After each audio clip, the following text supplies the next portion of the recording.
സുഹൃത്തുക്കളെ നമസ്കാരം. പുതിയൊരു വീഡിയോയിലേക്ക് എല്ലാവർക്കും സ്വാഗതം. ഈ സോഷ്യൽ മീഡിയ ഇങ്ങനെ നോക്കുമ്പോഴാണ് ചില കാര്യങ്ങളിൽ ഇങ്ങനെ കയറി വന്നുകൊണ്ടിരിക്കുക. എന്നാ പിന്നെ അതിനെ പറ്റിയിട്ട് രണ്ട് വാക്ക് പറയണ്ടേ. കാരണം ഒന്നാമത് എന്ന് പറഞ്ഞാൽ നമ്മളൊക്കെ വിദേശ രാജ്യത്ത് പോകുന്നത് പൈസ ഉണ്ടാക്കാൻ വേണ്ടിയിട്ടാണ്. അതുമാത്രവുമല്ല, നമ്മളെ കാത്ത് പ്രതീക്ഷിച്ചിരുന്ന് നമ്മുടെ ഭാര്യമാരും മറ്റവരൊക്കെ പ്രതീക്ഷിച്ചിരിക്കുന്നുമുണ്ട്. അവരെയൊക്കെ വഞ്ചിച്ചിട്ട് ചില ആൾക്കാർ പോകാറുമുണ്ട്. ഏതായാലും ഈ സഹോദരിയോട് എനിക്ക് ഭയങ്കരമായിട്ടുള്ള ബഹുമാനമാണ് തോന്നുന്നത്. പറ്റുമെങ്കിൽ ഈ പോകുന്നവന്മാരുടെയൊക്കെ ഫോട്ടോ വരെ പബ്ലിഷ് ചെയ്യണം.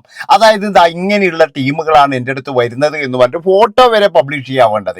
അങ്ങനെയുണ്ടെങ്കിൽ മാത്രമേ ചെലവന്മാർ പഠിക്കത്തുള്ളൂ. ഏതായാലും ഈ സഹോദരിക്ക് ബിഗ് സല്യൂട്ട് കേൾക്കുകയാണ്. കാരണം ഒരു പരിധി വരെ എന്ന് പറഞ്ഞാൽ അവിടെയുള്ള എല്ലാവരുടെയും പൈസ ഇവരുടെ പോക്കറ്റിൽ എത്തുന്നുണ്ട് എന്നാണ് എനിക്ക് തോന്നുന്നത്.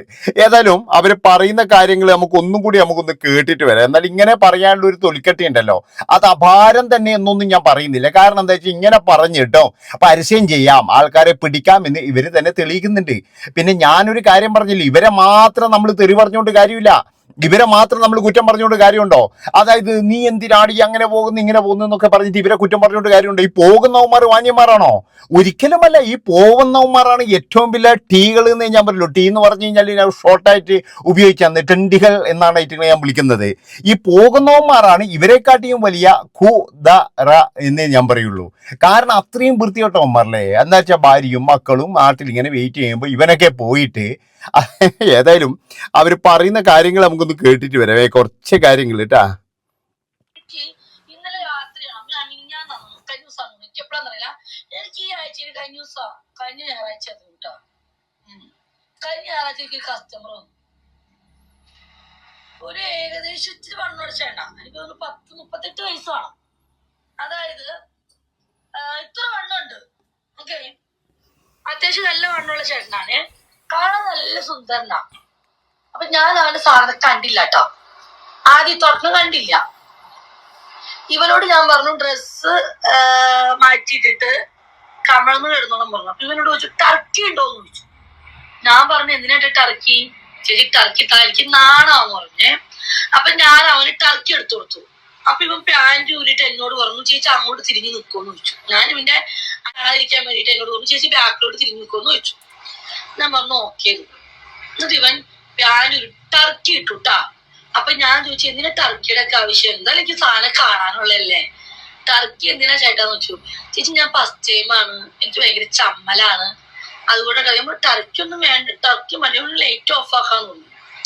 എനിക്കാണെങ്കിൽ ആളിന്റെ സാമാനം ഫസ്റ്റ് കണ്ടേ പറ്റൂ, എന്നിട്ട് ഞാൻ കസ്റ്റമർ എടുക്കും. ഏതേപോലെ എന്തെങ്കിലും ചുണുങ്ങോ പുണ്ണോ എന്തെങ്കിലും ഉണ്ടെങ്കിൽ നമുക്ക് വല്ലതും വരില്ലേ ഇല്ലേ. ഞാൻ അതുകൊണ്ട് അവരോട് പറഞ്ഞു ചേട്ടാ ടർക്കി മാറ്റുന്നു.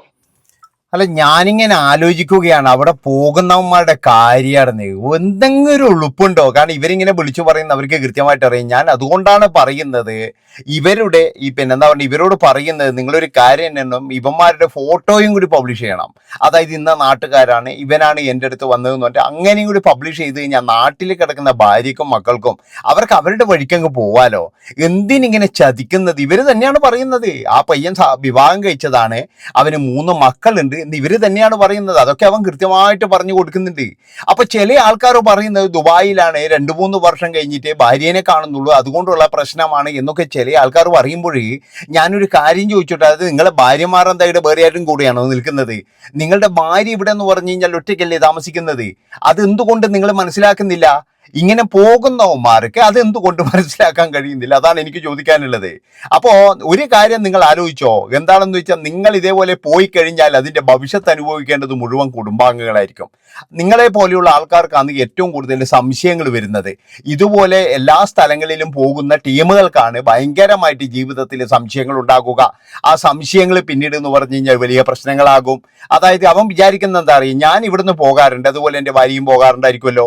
അങ്ങനെ പോകുന്നതും വരുന്നതും മുഴുവൻ ഇവൻ എന്ത് ചെയ്യുന്ന വെച്ചാൽ ഒപ്പിയെടുക്കും. അതുപോലെ തന്നെ ഇപ്പം ചില വേട്ടാവളിയന്മാർ എന്ത് ചെയ്യുന്ന അറിയാം, ഭാര്യയുടെയും പോകാണ്ടിരിക്കാൻ വേണ്ടിയിട്ട് സകല സ്ഥലത്തും കൊണ്ടുപോയിട്ട് ക്യാമറ വെച്ചിരിക്കുക. വീട്ടിൽ മുഴുവൻ ക്യാമറ. എന്നിട്ട് എന്ന് പറഞ്ഞാൽ അതിന് നോക്കിയിട്ടാണ് ഇവൻ പകുതി സമയം ദുബായിൽ ഇങ്ങനെ ഇരിക്കുന്നത്. ഗൾഫ് രാജ്യത്ത് മുഴുവൻ എന്ന് പറഞ്ഞ ആൾക്കാർ ഇപ്പം ചെയ്യുന്നൊരു പരിപാടിയാണ്. എന്താ വെച്ചാൽ ഇതും ഇങ്ങനെ നോക്കിയിട്ടിരിക്കും. എന്താണെന്നറിയാം, വീട് മുഴുവൻ ചുറ്റോട് ചുറ്റും ക്യാമറ വെച്ചിട്ടുണ്ട്. അതുപോലെ തന്നെ ഈ സെൻട്രൽ ഹാളിൽ വരെ ക്യാമറ വെച്ചിട്ടുണ്ട്. ചില വിധവന്മാർ ബെഡ്റൂമിലൊക്കെ കയറുന്ന അവിടെ വരെ വെച്ചിട്ടുണ്ടോ എന്ന് അറിയില്ല. വളപ്പ് നിറച്ചും ക്യാമറ തന്നെയാണ്. എന്തുകൊണ്ടാണ്? അതായത് ആരെങ്കിലും വീട്ടിൽ കയറി വന്നു കഴിഞ്ഞാൽ ആ നിമിഷം പിടിക്കാൻ വേണ്ടിയിട്ട് ഇപ്പം വേറെ ആളെ ഇതൊന്നും വേണ്ടല്ലോ, അങ്ങനെ പൂട്ടിക്കെട്ടി വെച്ചിരിക്കുന്ന അവന്മാരാണ് ഇവിടെ വന്നിട്ട് അതായത് ദുബായിൽ മറ്റേ ഗൾഫ് രാജ്യങ്ങളിൽ പോയിട്ട് ഇമ്മാതിരി കൂതറകൾക്കൊക്കെ പോകുന്നത്, കൂതറ പരിപാടികൾക്ക് മുഴുവൻ പോകുന്നത്. അതാണ് നിങ്ങൾ മനസ്സിലാക്കേണ്ടത്. അപ്പോൾ ഇവരൊക്കെ അഭിമാനത്തോടു കൂടി പറയുന്ന ചില കാര്യങ്ങളുണ്ട്. ഞങ്ങൾ 5 വർഷമായി നാട്ടിൽ പോയിട്ട്, ഞങ്ങൾ 10 വർഷമായി നോക്കി. എന്തുകൊണ്ടാ? അവന് പോകേണ്ട ആവശ്യമില്ല. അവനെന്താണെന്ന് ചോദിച്ചു കഴിഞ്ഞാൽ അവന് കിട്ടേണ്ട കാര്യങ്ങളൊക്കെ അവിടെ തന്നെ കിട്ടുന്നുണ്ട്. പിന്നെ അവൻ എന്തിനാണ് നാട്ടിൽ വരുന്നത്? അതാണ് നിങ്ങൾ മനസ്സിലാക്കേണ്ടത്. അപ്പോ എനിക്ക് പറയാനുള്ളത്, ഈ സഹോദരീനെ നമ്മൾ തെറി പറയണം. പറഞ്ഞുകൊണ്ടിരിക്കുന്നുണ്ട് കുറേ ആൾക്കാർ, ശരിയാന്ന്, അവരെ പറഞ്ഞോ. പക്ഷേ അപ്പോൾ നമ്മൾ ആലോചിക്കേണ്ടത്, ഇവർ ചെയ്യുന്നത് ഒരു വലിയ കാര്യം തന്നെയാണ്. ഒരു പരിധി വരെ എന്നാണ് ഇവർ പറയുന്നുണ്ട്. കാരണം രോഗമുള്ളവനും മറ്റവനൊന്നും എനിക്ക് വേണ്ട. കാരണം മറ്റവന്മാർ ഏതെങ്കിലും രോഗികളെടുത്ത് പോയിട്ട് രോഗിയാവുന്നില്ല, പേടി വേണ്ട. ഇവർ വളരെയധികം സൂക്ഷിക്കുന്നുണ്ട്. കാരണം രോഗം കൊടുക്കാതിരിക്കാനോ വരാതിരിക്കാനോ ഒന്നും ഇവർ നോക്കുന്നില്ല. അതുകൊണ്ട് തന്നെ ഇവർ ആദ്യം പരിശോധിച്ചിട്ട് തന്നെയാണ് ഇതിനൊക്കെ ചെയ്യുന്നത്. അത് മറ്റുള്ളവനും നല്ലതാണ്, ഇവർക്കും നല്ലതാണ്. കാരണം എന്താണെന്ന് വെച്ചാൽ മറ്റുള്ളവൻ ചിലപ്പോഴെന്ന് പറഞ്ഞ് വേറെ ഏതെങ്കിലും സ്ഥലത്ത് പോയിട്ട് രോഗവും കൊണ്ട് ഭാര്യയ്ക്ക് കൊണ്ട് കൊടുത്തിട്ടാണെങ്കിൽ എന്താ ചെയ്യുക? അങ്ങനെ കൊടുക്കുന്ന വിധവന്മാരുണ്ട്. പല ഭാര്യമാരും എന്ന് പറഞ്ഞാൽ ഈ മറ്റേ രോഗം വന്ന് മരിക്കുന്നത് എങ്ങനെയാണ്? ഈ ഭർത്താക്കന്മാർ കാരണം തന്നെയാണ്. ഇവർ പല സ്ഥലങ്ങളിലും പോയിട്ട് ഇതുപോലുള്ള ഇങ്ങനെയുള്ള ആൾക്കാരുടെ അടുത്ത് പോയത് കൊണ്ടാണ്. അതുകൊണ്ട് ഞാൻ പറയുന്നത്, പറ്റുമെങ്കിൽ സഹോദരി ഇങ്ങനെ വരുന്ന ആൾക്കാരുടെ ആ ഫോട്ടോയും കൂടി ഒന്ന് പബ്ലിഷ് ചെയ്യുക. അതുപോലെ തന്നെ എന്ന് പറഞ്ഞു കഴിഞ്ഞാൽ ഇവരെ തെറി വിളിക്കുന്നതിന് മുമ്പ് ഈ പോയവന്മാരെയാണ് നമ്മൾ തെറി വിളിക്കേണ്ടത്. അതായത് പോകുന്നവന്മാരുള്ളതുകൊണ്ടല്ലേ ഇവരവിടെ ഉണ്ടാകുന്നത്. ഇവരിപ്പോഴും എന്ന് പറയുന്നത് ഇവർ രഹസ്യമായിട്ടൊന്നും വെക്കുന്നൊന്നുമല്ല. ഇത് മറ്റെല്ലാവരെയും പോലെ രഹസ്യമായിട്ടൊന്നുമല്ല, പരസ്യമായിട്ട് തന്നെയാണ് ഇവർ പറയുന്നത്. ആവശ്യമുള്ളവൻ പോയാൽ മതി. ഇവരാരും അങ്ങോട്ട് വിളിക്കുന്നൊന്നുമില്ല. ഇവരൊരാളെ പോലും അങ്ങോട്ട് വിളിച്ചിട്ടോ നീ നാളെ ഇങ്ങോട്ട് വരണേ, ശമ്പളം കിട്ടിയല്ലേ എന്നൊന്നും പറയുന്നില്ല. അതുപോലെ തന്നെ ഏതൊരുത്തിനെയും അവിടെ പിടിച്ചു വെക്കുന്നുമില്ല. ഒരാളെ പോലും ഇവരവിടെ പിടിച്ചു വെക്കുന്നില്ല. പക്ഷേ ഇവരെ തേടി ചെല്ലുന്നവരെ ഇവര് എന്ത് ചെയ്യുന്നു? ഇവര് അവരുടെ പൈസ വാങ്ങിക്കുന്നത്രേ ഉള്ളൂ.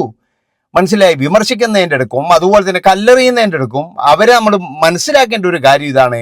ഈ പോകുന്നവന്മാരാണ് ഏറ്റവും വലിയ ടീമുകൾ. നമ്മൾ പല കാര്യങ്ങളും ഇങ്ങനെയാണ്. എന്ത് പ്രശ്നം ഉണ്ടെങ്കിലും സ്ത്രീകൾക്ക് മാത്രമേ കുറ്റം ഉണ്ടാകാറുള്ളൂ, വേറെ ആർക്കും കുറ്റം ഉണ്ടാകാറില്ല. ഇനി ഒളിച്ചോടി പോയി കഴിഞ്ഞാൽ, ഇപ്പോൾ തന്നെ എന്ന് പറഞ്ഞാൽ ഈ സ്ത്രീയുടെ അടുത്ത് പോയി കഴിഞ്ഞാൽ അവൻ്റെ ഭാര്യ ആരോടെങ്കിലും സംസാരിച്ചാലോ ഇല്ലെങ്കിൽ ആരുടെയെങ്കിലും കൂടെ ഒളിച്ചോടിയാലോ ഇല്ലെങ്കിൽ അവരും ഒരു ദിവസം ഇതുപോലെ ഏതെങ്കിലും ഒരു പരിപാടി തിരഞ്ഞെടുത്ത് കഴിഞ്ഞാലോ കുറ്റം മുഴുവൻ ആർക്കാന്ന്? ആ സ്ത്രീക്ക് മാത്രമേ ഉണ്ടാവുള്ളൂ. ഒരിക്കലും എന്ന് പറഞ്ഞാൽ അവനുണ്ടാവില്ല. അവനങ്ങനെ പോയിട്ടുണ്ടെങ്കിൽ തന്നെ അവനുണ്ടാവില്ല. ഇനി ഇപ്പോഴും എന്ന് പറഞ്ഞാൽ അവനെ എവിടെന്നെങ്കിലും പരസ്ത്രീ ബന്ധത്തിൽ പിടിച്ചാൽ തന്നെ എല്ലാവരും പറയുന്ന ഒരു കാര്യമുണ്ട്, 3 മക്കളില്ലേ, ഐറ്റിങ്ങളെ പോറ്റണ്ടേ, അതുകൊണ്ട് നീ ഓൻ ഒഴിവാക്കല്ല. ആലോചിച്ച് നോക്കണം നിങ്ങൾ. നേരെ മറിച്ച് ഒരു സ്ത്രീ അങ്ങനെ പോയി കഴിഞ്ഞാൽ ഏതെങ്കിലും ആണിനോട് പറയോ ആരെങ്കിലും 3 മക്കളുണ്ട് നീ എങ്ങനെയും അവളെ കയറ്റെന്ന് പറയോ? ഒരിക്കലും കയറ്റൂല. ഇതാണ് ഞാൻ പറയുന്നത്. ഇവിടെ എന്ന് പറഞ്ഞു കഴിഞ്ഞാൽ ഏറ്റവും കൂടുതൽ കൂതറകൾ ആണുങ്ങൾ തന്നെയാണ്. ഒരിക്കലും ഞാൻ പെണ്ണുങ്ങളാന്ന് പറയില്ല. കൂടുതലും കൂതറകൾ ആണുങ്ങൾ തന്നെയാണ്. കൂതറ പരിപാടികൾക്ക് പോകുന്നത് ആണുങ്ങളാണ്. മനസ്സിലായി? യുവമാർക്കൊന്നും വെച്ചിരിക്കാൻ കഴിയുന്നില്ലെങ്കിൽ പിന്നെ യുവമാർക്ക് കുറച്ചും കൂടി പൈസ കൂട്ടിക്കഴിഞ്ഞാൽ നാട്ടിൽ വന്ന് നോക്കിക്കൂടെ? അതുപോലും വരത്തില്ല ചില ടീമുകൾ. അപ്പോൾ ഇവരടിയിൽ വന്നിട്ട് ഇതുപോലെ ഒരുപാട് കമന്റ് ചെയ്തെന്നവരോട് എനിക്ക് പറയാനുള്ളത്, എൻ്റെ പൊന്നുമക്കളെ, ഇവന്മാരെയല്ല, ഈ പോകുന്നവന്മാരെയാണ് ആദ്യം നമ്മൾ പിടിക്കേണ്ടത്. ഈ പോകുന്നവന്മാരെയാണ് നമ്മൾ ആദ്യം സമൂഹത്തിന് മുന്നിൽ കൊണ്ടുവരേണ്ടത്. അവന്മാരാണ് ശരിക്കും പറഞ്ഞാൽ വഞ്ചകന്മാർ എന്നേ ഞാൻ പറയുള്ളൂ. എത്ര പേരെയാണ് അവർ വഞ്ചിക്കുന്നത്? ഈ പോകുന്നവന്മാർ എന്ന് പറഞ്ഞാൽ ഭാര്യമാരെ, മക്കളെ എല്ലാവരെയും വഞ്ചിക്കുകയല്ലേ ചെയ്യുന്നത്. ഇവനെ മാത്രം ആലോചിച്ച് കിടക്കുന്ന എത്ര ആൾക്കാർ പിന്നെ നാട്ടിലുണ്ടാകും, എത്ര ഭാര്യമാർ നാട്ടിലുണ്ടാകും. അതാണ് നിങ്ങൾ ആലോചിച്ച് നോക്കേണ്ടത്. അപ്പൊ ഇങ്ങനെ ഇവരൊക്കെ പോകുന്ന കുറെ ആൾക്കാർ, കല്യാണം കഴിയാത്തവനാ, നിങ്ങൾ പോട്ടെ അവന്റെ ഇതിനാന്ന് വിചാരിക്കുക. കല്യാണം കഴിഞ്ഞവർ പോകുന്നവന്മാരെയൊക്കെ എന്ന് പറഞ്ഞാൽ നമ്മൾ എന്താണ് വിളിക്കേണ്ടത്? അതുകൊണ്ട് ഞാൻ ഒരു കാര്യം പറയുകയാണ്, പറ്റുമെങ്കിലും എന്ന് പറഞ്ഞാൽ യുവമാരെയൊക്കെ ഫോട്ടോയും കൂടി ഒന്ന് പബ്ലിഷ് ചെയ്യുക. കാരണം ഇവനൊന്നും പിന്നെ ജീവിതത്തിൽ, അതായത് അവന്റെ ഭാര്യ അടുക്കാൻ പാടില്ലാത്ത തരത്തിലാക്കണം. അത്രയേ വേണ്ടൂ. മനസ്സിലായി? ഇങ്ങനെയുള്ളൊരു കൂതറ പിന്നെ ഈ ഭർത്താവിന്റെ കൂടെ ജീവിക്കുന്നതിന് നല്ലതങ്ങ് ഒഴിവാക്കി പോകുന്നതല്ലേ. നന്ദി, നമസ്കാരം. എൻ്റെ അഭിപ്രായങ്ങളും നിർദ്ദേശങ്ങളും വന്നോട്ടു. Bye bye.